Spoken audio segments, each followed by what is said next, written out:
ورحمة الله وبركاته. الحمد لله وكفى والصلاة والسلام على رسول الله. أما بعد فأعوذ بالله من الشيطان الرجيم. بسم الله الرحمن الرحيم.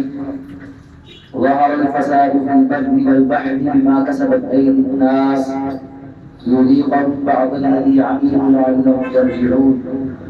اللہ رب العالمین نے فرمایا بر و بحر کے اندر فساد ظاہر ہو جاتا ہے لوگوں کی بدعملیوں کی وجہ سے. اللہ تعالیٰ ان کو ان کے برے اعمال کا ذائقہ اور مزہ چکھانا چاہتے ہیں لعلهم يرجعون، شاید کہ وہ برے اعمال سے باز آ جائیں، اللہ کی طرف رجوع کر لیں، پلٹ آئیں. بر کہتے ہیں خشکی کو اور بحر کہتے ہیں سمندر کو. سمندر کے اندر بھی انسان کے لیے اللہ نے بہت ساری چیزیں بنائی ہیں، جتنے بھی تجارتی راستے ہیں وہ سارے سمندر کے راستے ہیں. آج بھی دنیا کے اندر جو بڑی بڑی تجارتیں ہوتی ہیں وہ سمندر کے راستے ہوتی ہیں. اور بار خشکی کو کہتے ہیں تو خشکی کے اوپر ہمارا رہن سہن، ہماری بستیاں آبادیاں، ہم خشکی میں رہتے ہیں. تو اللہ رب العالمین نے فرمایا کہ بر و بحر کے اندر فساد اس وقت پیدا ہوتا ہے جب لوگ برے اعمال شروع کرتے ہیں. لوگوں کی بدعملیوں کی وجہ سے، برائیوں کی وجہ سے بر و بحر کے اندر بڑے بڑے نقصان ہوتے ہیں، بڑی بڑی پریشانیاں آ جاتی ہیں. یہ آج ہر ملک کی پریشان ہے کورونا وائرس کی وجہ سے. پہلے چائنا پریشان تھا، پھر افغانستان، ایران، حتیٰ کہ آپ نے یہ بھی خبر سنی ہوگی کہ 2 دن پہلے سے سعودی عرب نے بھی تمام جو پروازیں جانی تھی عمرہ ظاہری کی وہ بھی بند کر دی، حتیٰ کہ لوگ جہازوں میں بیٹھے ہوئے اتار دیا گیا، احرام باندھے ہوئے ان کو واپس اتار دیا گیا، وہی گھروں کو چلے جاؤ. سعودی عرب نے عارضی طور پر عمرے کی پابندی لگا دی ہے، وجہ کیا ہے؟ Corona virus. پوری دنیا ایک کیڑے کی وجہ سے پریشان ہے. آج دنیا کے بڑے بڑے جو بادری قسم کے لوگ اپنے آپ کو بڑا سائنٹسٹ کرنے والے اور اللہ کا مقابلہ کرنے والے لوگ ہیں، وہ سارے آج رو رہے ہیں. وَمَا كَانَ اللَّهُ لِيُعْجِزَهُ مِنْ شَيْءٍ فِي السَّمَاوَاتِ وَلَا فِي الْأَرْضِ. اللہ کو اس کائنات کے اندر کوئی چیز عاجز نہیں کر سکتی، تو اللہ کو ہرا نہیں سکتا. یہ جو بڑے بڑے اللہ تعالیٰ کے مقابلے میں آئے ہوئے تھے نا، بہت سارے لوگ کہتے ہیں چائنا کے بارے میں جی وہ چمگادڑ نہیں کھاتے ہیں، جی وہ فلاں فلاں چیز کھا جاتے ہیں، اس وجہ سے کورونا پھیلا ہے. تو یہ تو آج سے انہوں نے تھوڑا کھانا شروع کیا، یہ تو سالہ سال سے وہ کھا رہے ہیں. یہ چیزیں جو وہ کھاتے ہیں یہ ان کی خوراک یہ سالہ سال سے. اس وقت کورونا کیوں نہیں آیا؟ کورونا آیا ہے تو کس وجہ سے آیا ہے؟ ہماری بدعملیوں کی وجہ سے آیا ہے.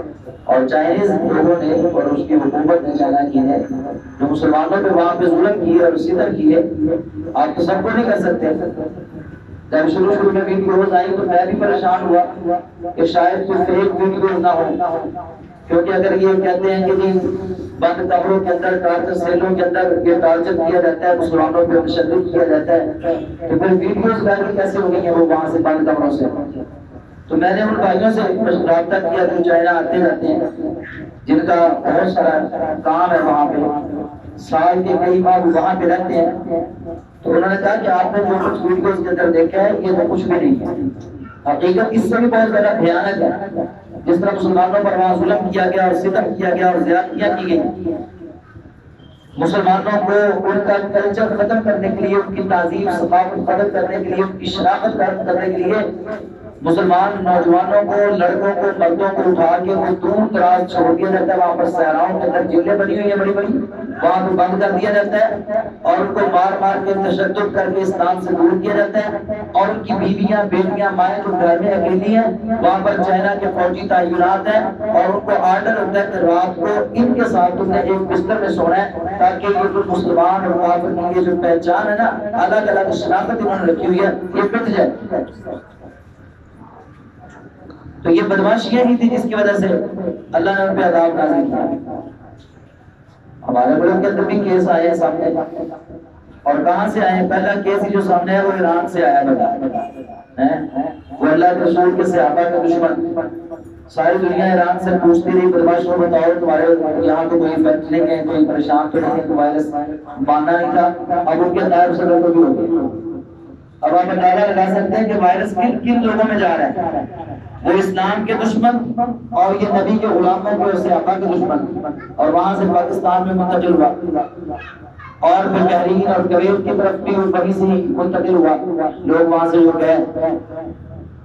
اب سارے لوگ سرحدیں بند کر رہے ہیں، اللہ اکبر، اور اس کا حل ڈھونڈ رہے ہیں، علاج ڈھونڈ رہے ہیں، اس کے خلاف لڑنے کی کوشش کرتے ہیں۔ آج میں نے ایک ویڈیو دیکھی وہ چائنا کے اندر جو ٹول پلازوں پہ کھڑے ہو کے وہ جو اس انفیکشن سے متاثر ہیں، وہ انفیکٹڈ ہیں، ان کو پکڑنے کے لیے وہ ریہرسل کر رہے ہیں، پتہ دیکھ کے حیران ہو جاتا ہے، مقابلہ کرنے کی کوشش کر رہے ہیں۔ اور یہی چائنیز تھے جو کل تک اسلام کو دنیا سے مٹانا چاہتے تھے، آج اسی چائنا کا صدر مسجدوں میں جا کے اپیل کر رہا ہے کہ دعا کرو اللہ تعالیٰ ہمیں اس تکلیف سے نجات عطا فرمائے۔ جو رب کو مانتے نہیں تھے اللہ ان کو منوا کے دکھایا اس کے لیے۔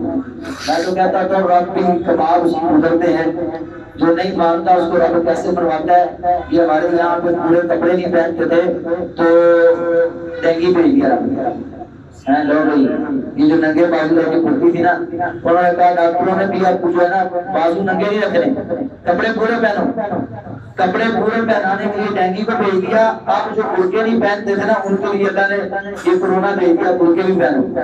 وہ جو مسلمانوں کے چہروں سے نقاب نوچتے تھے نا چائنا کے بدماش، وہ آج پورے کے پورے دیکھیں وہ پورا جسم ڈھانپنا پڑتا ان کو۔ اللہ اکبر، اللہ کہتا ہے میں اس الوہیت منوا لیتا ہوں، اس طرح اپنی ربوبیت منوا لیتا ہوں، تو میرے مقابلے نہیں کر سکتے، اس لیے میرے سامنے جھکے رہو۔ اور جب معاشرے کے اندر بے حیائی عام ہوتی ہے، اوریانی عام ہوتی ہے، گناہ عام ہوتے ہیں، اللہ کی نافرمانیاں عام ہوتی ہیں، پھر اللہ کے عذاب نازل ہوتے ہیں۔ اللہ فرماتے ہیں عذاب اس لیے بھیجا لیذیقہم بعض الذی عملوا، تاکہ ان کی بدعملیوں اور کرتوتوں کا مزہ بھی چکھا دو، لعلہم یرجعون، اور مقصد یہ ہوتا ہے کہ یہ میری طرف پلٹ آئے، رجوع کر لیں، میرے سامنے جھک جائیں۔ تو اس کا علاج یہی ہے کہ ہم اللہ کی طرف رجوع کریں، اللہ کے سامنے جھک جائیں۔ اور یہاں ہمارے یہاں تو کام الٹ چلتا ہے، وہ پتہ چلا ہے کہ لوگوں نے اب پاس خریدنے ہیں، جو بڑے بڑے جو ہوتے ہیں گھومر تاجر، انہوں نے وہ پاس اسٹور کرنا شروع کر دیا کہ چلو قیمت بڑھے گی پھر بیچیں گے، ذخیرہ اندوزی شروع کر دی۔ ہم اللہ کے عذاب کو بھی دنیا کمانے کا ذریعہ بنا لیتے ہیں، اور پتہ نہیں ہم نے اتنا پیسہ کہاں لے کے جانا ہے، آخر ہم نے دنیا سے چلنے جانا ہے، مر جانا ہے، یہ پیسہ یہاں کا یہاں رہ جانا ہے، دنیا میں کسی کے ہم کام آ جائیں، ہمارا پیسہ کسی کے کام آ جائے، ہمارا وقت کسی انسان کے کام آ جائے، اللہ کی مخلوق میں سے کسی کی خدمت کرنے کے قابل ہو جائے تو اللہ کا شکریہ ادا کرنا چاہیے۔ ہم بجائے خدمت کے مفہوم چوزتے ہیں اپنی قوم کا۔ میں کہتا ہوں کورونا تو بہت چھوٹا عذاب ہے ہمارے لیے، اس سے بھی بڑے بڑے عذاب آتے ہیں۔ تو اللہ کے عذاب اس لیے آتے ہیں کہ ہمارے کرتوت درست نہیں ہوتے، ہماری بدعملیوں کی وجہ سے۔ جب ہم اپنے اعمال درست کر لیں گے انشاءاللہ پھر کسی عذاب سے ڈرنے کی ضرورت نہیں رہے گی، پھر اللہ خود اپنی حفاظتیں فرمائے گا۔ صبح شام کے اذکار کیا کریں پابندی کے ساتھ، نمازوں کے بعد کے اذکار کریں، نمازوں کی پابندی کریں، اور اسی طرح قرآن مجید کی تلاوت کریں۔ انشاءاللہ کوئی کورونا شرونا انشاءاللہ کوئی کچھ نہیں بگاڑ سکتا، یہ سارے میرے اللہ کی مخلوق ہیں، اللہ چھوڑتا ان کو جو اللہ کی نافرمانیاں کرتے ہیں، اور اللہ بچا لیتا ہے ان کو جو اللہ کی فرمانبردار ہوتے ہیں۔ کہ اللہ ہمیں اپنے فرمانبردار بندوں میں شامل فرما، آمین و علیہ